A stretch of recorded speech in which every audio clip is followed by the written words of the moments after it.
저는 오늘 그대 그런 사람을 가졌는가 라는 주제로 하나님의 말씀을 나누도록 하겠습니다. 여러분은 지금까지 인생을 살아오시면서 언제 친구가 가장 필요하다고 느끼셨습니까? 외로울 때, 기쁠 때, 힘들 때 우리는 친구를 찾습니다.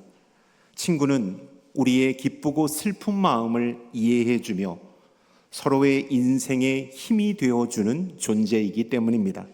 그래서 인생의 길을 갈 때 내 삶을 진정으로 이해하고 지지해주는 친구가 있다라는 것은 정말 행복 그 자체인 것입니다.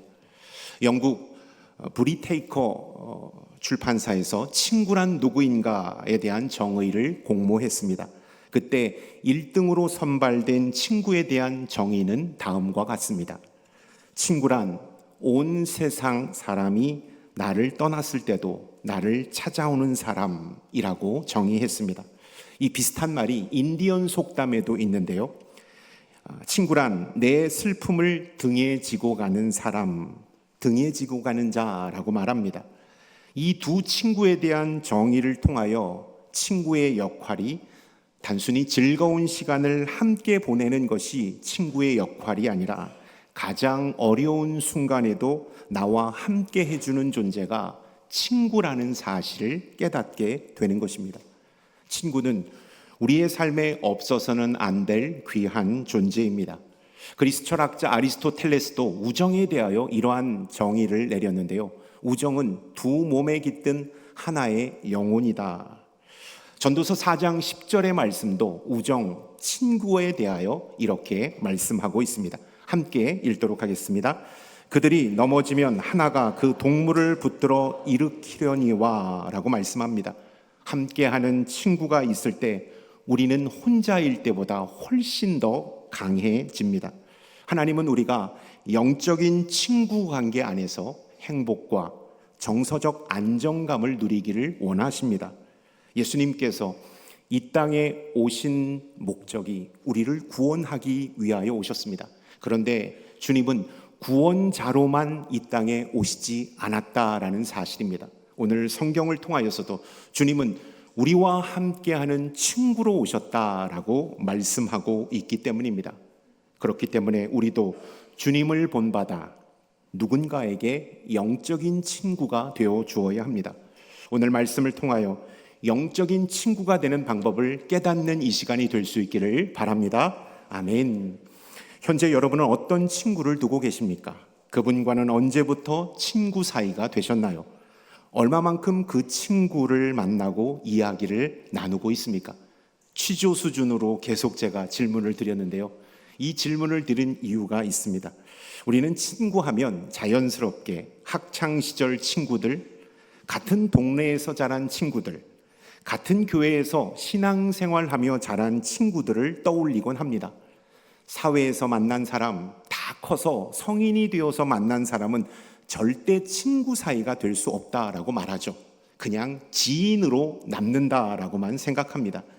그러나 우리가 기억해야 될 것은 진정한 친구 사이는 시간의 길이보다 마음의 깊이로 만들어진다라는 사실을 기억해야 합니다. 그러므로 친구는 어릴 적부터 알아온 사람이어야 한다라는 고정관념부터 버려야 합니다. 지금 마음의 문을 열고 교제하는 대상이 있다면 그분이 나의 진정한 친구라는 사실입니다. 교회 안에서 만난 성도들과의 관계도 마찬가지입니다. 믿음 안에서 서로를 이해하고 마음을 열어 소통하며 서로의 삶에 선한 영향력을 줄 수 있다면 우리는 거룩한 친구가 될 수 있는 것입니다. 교회 안을 가벼운 친구 사이로 만들자는 이야기는 절대로 아닙니다. 영적인 우정을 나누는 거룩한 사이가 되자는 말씀입니다. 성도들 간에 일주일에 한 번 만났다 헤어지는 그런 사이가 아니라 예수 그리스도 안에서 기도와 눈물과 말씀을 나누는 사이로 격상시키자는 말씀을 드리고자 합니다. 오늘 말씀의 요지도 이와 마찬가지입니다. 주님은 이제부터 너희를 종이라 하지 아니하리니 종은 주인이 하는 것을 알지 못함이라 너희를 친구라 하였노니 라고 말씀합니다. 예수님께서 제자들을 친구로 부르신 이유는 그 제자들과 맺으신 관계가 깊은 사랑과 신뢰를 바탕으로 맺어졌기 때문입니다. 그러므로 우리가 주님 안에서 깊은 사랑과 신뢰를 바탕으로 교제할 때 우리가 비록 나이가 다르고 경험이 다르고 삶의 배경이 다를지라도 영적인 우정을 나누는 친구가 될 수 있는 것입니다. 서로를 영적인 친구로 대하는 교회 공동체는 건강한 공동체가 되는 것입니다. 서로 영적인 친구 사이가 되는 교회 공동체는 하나님 보시기에 아름답고 견고한 공동체가 된다라는 사실을 우리는 기억해야 합니다. 히브리서 10장 24절부터 25절까지의 말씀을 함께 읽겠습니다. 서로 돌아보아 사랑과 선행을 격려하며 모이기를 패하는 어떤 사람들의 습관과 같이 하지 말고 오직 권하여 그날이 가까움을 볼수록 더욱 그리하자. 아멘. 서로 돌아보고 사랑과 선행을 격려하는 것, 영적인 친구가 되어줄 때 그 교회 공동체는 강건해질 수 있다라는 사실입니다. 우리는 지금까지 서로에게 일정한 거리를 두고 지냈던 것이 우리의 모습이었습니다. 물론 만나서 반갑고 즐거울 때도 있지만 성도들 간의 관계는 언제나 조심해야 하는 관계, 실수하지 않아야 하는 긴장 관계였던 것이 우리들의 모습이었기 때문입니다. 갈라디아서 6장 2절은 이렇게 말씀하고 있습니다. 우리 함께 읽겠습니다.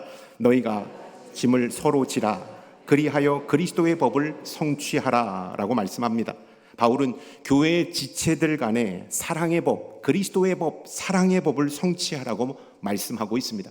서로의 짐을 지라, 서로의 아픔과 기쁨과 슬픔을 서로 나누고 서로를 이해하고 지지하는 사이가 되라고 권면하고 있는 것입니다. 즉 영적인 친구가 되어주라고 사도 바울은 성도들에게 말씀하고 있습니다.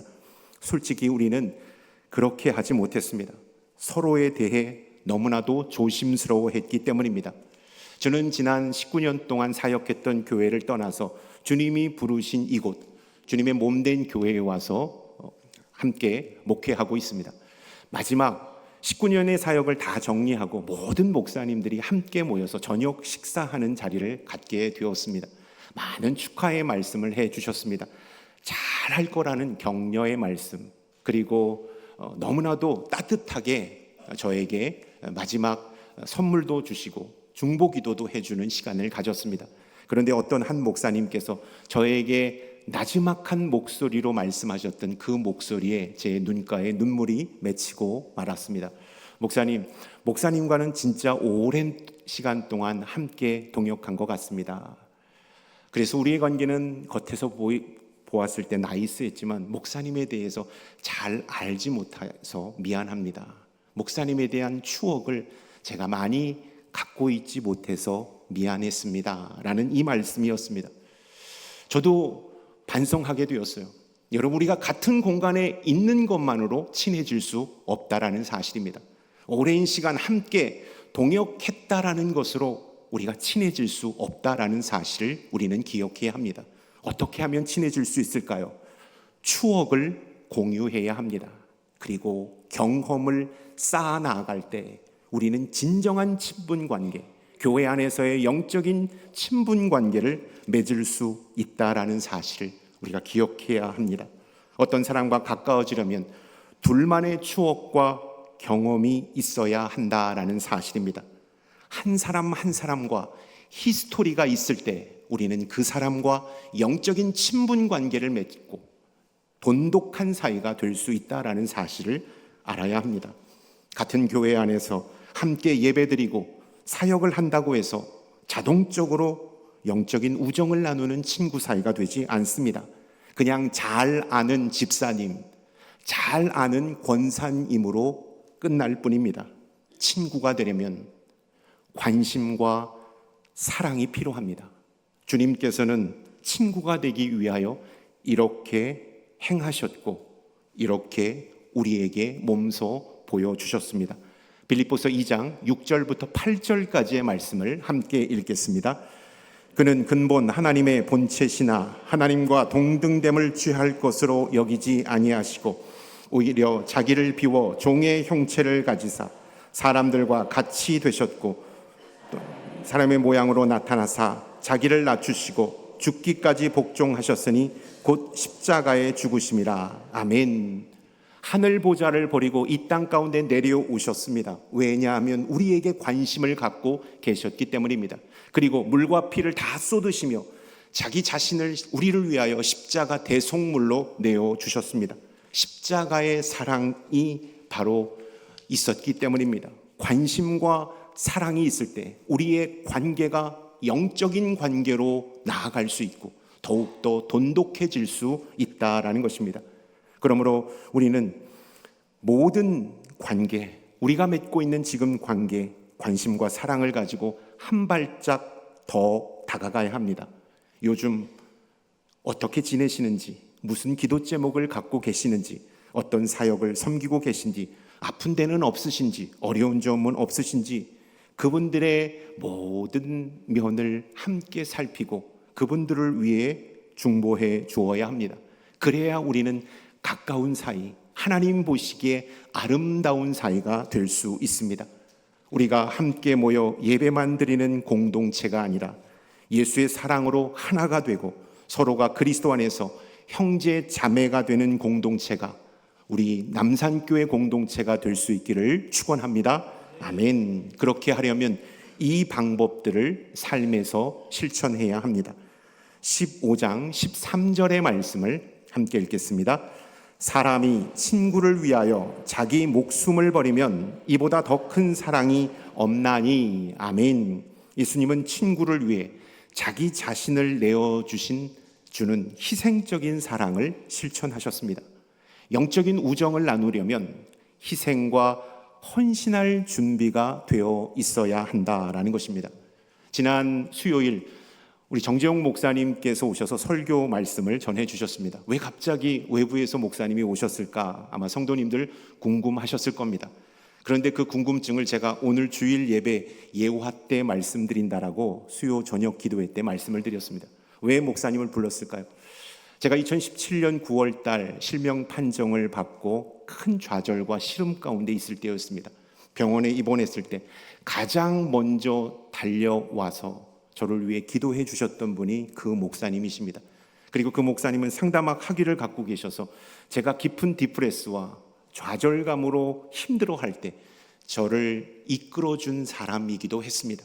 그리고 6개월 동안 제가 아무것도 하지 못할 때 저 대신 사람들이 아무도 눈치채지 못하도록 제 사역을 도맡아 섬겨준 목사님이셨기 때문입니다. 제가 어떻게 그 목사님의 은혜와 사랑을 잊을 수 있겠습니까?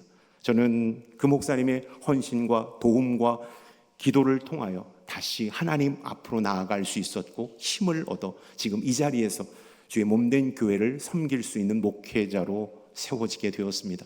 그래서 가장 먼저 그 목사님을 설교단에 모시고 싶었던 것입니다.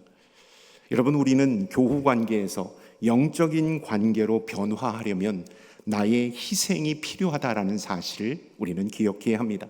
내가 시간을 내어야 하고 내가 재정을 들여야 하고 내가 손해보고 수고해야 친구를 얻을 수 있습니다. 기쁠 때 가서 축하해주고 슬픔을 당하였을 때 가장 먼저 다가가 위로와 함께 울음을 함께 울어줄 수 있어야 합니다. 그냥 가만히 있으면 영적인 친구를 얻을 수 없습니다. 우리가 노력하고 손해보고 낮아질 때 우리는 진정한 친구를 얻을 수 있는 것입니다. 내가 낮아지고 내가 손해보고 내가 섬길 때 우리는 친구를 얻을 수 있습니다. 주님은 제자들의 발을 씻기신 후 이렇게 말씀하셨습니다. 요한복음 13장 15절의 말씀을 함께 읽겠습니다. 내가 너희에게 행한 것 같이 너희도 행하려 하여 본을 보였나라. 주님은 우리가 당신을 본받아 낮아짐으로 영적인 친구 사귀기를 원하신다라는 사실을 기억할 수 있기를 바랍니다. 아멘. 15절의 말씀, 우리 15절의 말씀도 우리 함께 한 목소리로 읽도록 하겠습니다. 이제부터는 너희를 종이라 하지 아니하리니 종은 주인이 하는 것을 알지 못함이라. 너희를 친구라 하였노니 내가 내 아버지께 들은 것을 다 너희에게 알게 하였음이라.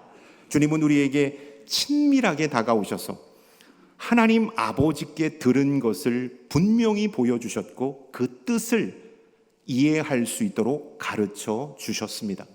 15절은 그것을 우리에게 말씀하고 있는 것입니다. 우리의 눈높이까지 내려오셔서 영적인 진리, 복음을 가르쳐 주셨다라는 것입니다. 주님은 우리에게 당신에게 있어서 가장 소중한 것, 복음, 그리고 사랑을 우리에게 전달해 주신 것이죠. 가장 당신에게 있어서 중요한 당신의 생명, 복음을 우리에게 전달해 주신 것입니다. 영적인 우정을 나누려면 자신에게 가장 중요한 것을 내어줄 수 있어야 합니다. 주님은 생명, 하나님의 뜻을 우리에게 내어주셨습니다. 다윗을 지극히 사랑했던 요나단은 자신의 생명과 옷과 무기까지 다윗을 위하여 기꺼이 내어주었습니다. 여러분, 우리에게 가장 중요한 것이 무엇입니까? 여러분, 우리에게 가장 중요한 것은 예수 그리스도이십니다. 우리는 예수 그리스도를 내어줄 때 영적인 친구를 사귈 수 있다라는 사실입니다. 요즘 사람들의 인간관계 방식으로는 영적인 관계로 나아갈 수가 없습니다. 세상의 인간관계는 철저히 이해타산적이고 기브 앤 테이크 방식으로 이루어지기 때문입니다. 저 사람에게서 얻을 것이 없으면 하루아침에 관계를 끊어버리는 것이 세상의 인간관계의 민낯입니다. 한 장로님께 이러한 말씀을 듣고 참 깊은 깨달음을 얻었습니다. 그 장로님께서 은퇴 후에 제 핸드폰에 저장된 명단을 다 지워버렸습니다 라고 말씀하셨어요. 왜요 장로님?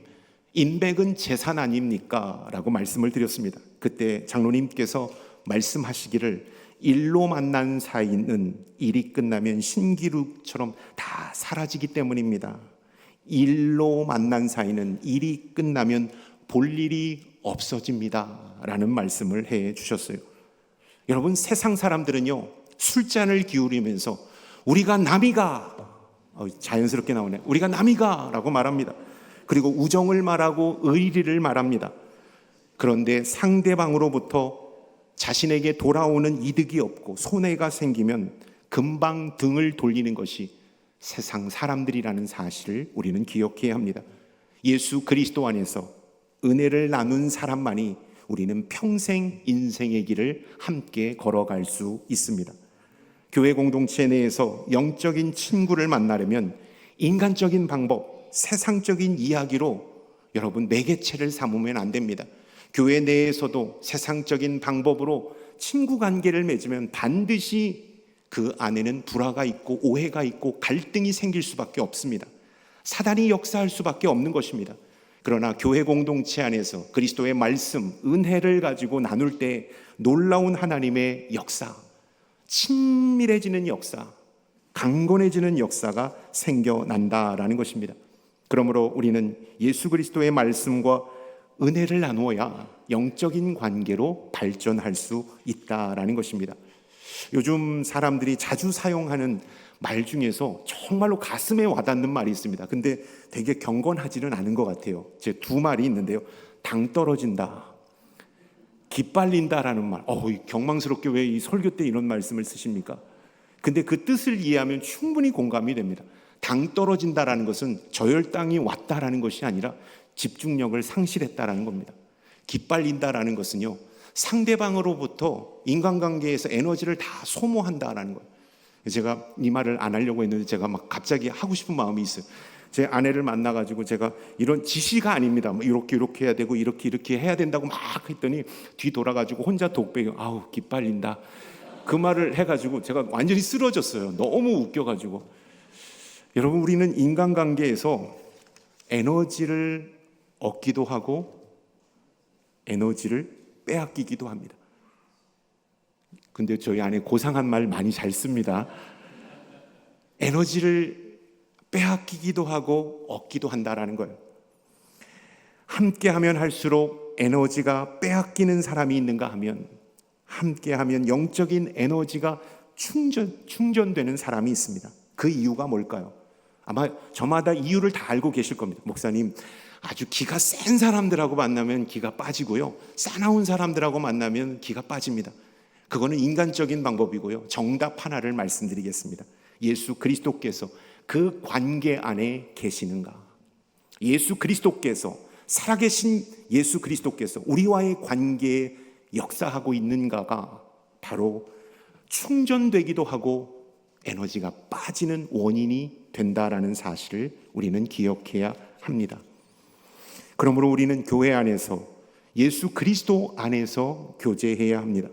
그렇게 하려면 어떻게 해야 될까요? 함께 모여 예배드리기를 힘쓰고, 함께 모여 말씀 나누기를 힘쓰며, 함께 모여 기도하기를 노력해야 합니다. 그리할 때 영적인 유대 관계는 돈독해지고 서로가 서로에게 영적으로 충전되어지는 놀라운 일이 일어난다라는 것입니다. 오랫동안 알았지만 그 성도에 대하여 우리가 잘 알지 못합니다. 왜 그럴까요? 우리는 지금까지 말씀 안에서 은혜와 삶을 나누지 못했기 때문입니다. 진정한 영적인 친구 관계는 말씀을 통하여 나눔을 실천할 때 이루어진다라는 것입니다. 그렇기 때문에 소그룹 나눔이 있는 교회 공동체는 건강한 공동체가 될 수 있다라는 것입니다. 일주일에 한 번 모였다 흩어지는 공동체는 모래알과 같습니다. 그러나 모여서 함께 예배하지만 흩어져서 소그룹으로 하나님의 말씀과 은혜를 나누는 공동체는 흔들리지 않는 견고한 공동체가 될 수 있다라는 것입니다. 저는 우리 남산교회가 소그룹을 강화하는 교회가 되었으면 좋겠습니다. 함께 뜨겁게 예배하지만 흩어져서 하나님의 말씀을 가지고 나누고 기도하고 교제 나누는 교회 공동체로 우뚝 설 수 있었으면 좋겠습니다. 저는 2025년 목회 방향 가운데 소그룹 나눔을 목회 방향의 한 부분으로 두었습니다. 그리고 열심히 소그룹 나눔을 우리 성도님들과 함께 실천하려고 합니다. 110년 된 역사, 110년의 영적인 틀 안에서 우리가 소그룹 나눔을 할 때 우리 교회는 더욱더 충만한 교회, 영적으로 든든한 교회로 바로 설 줄로 믿습니다. 아멘.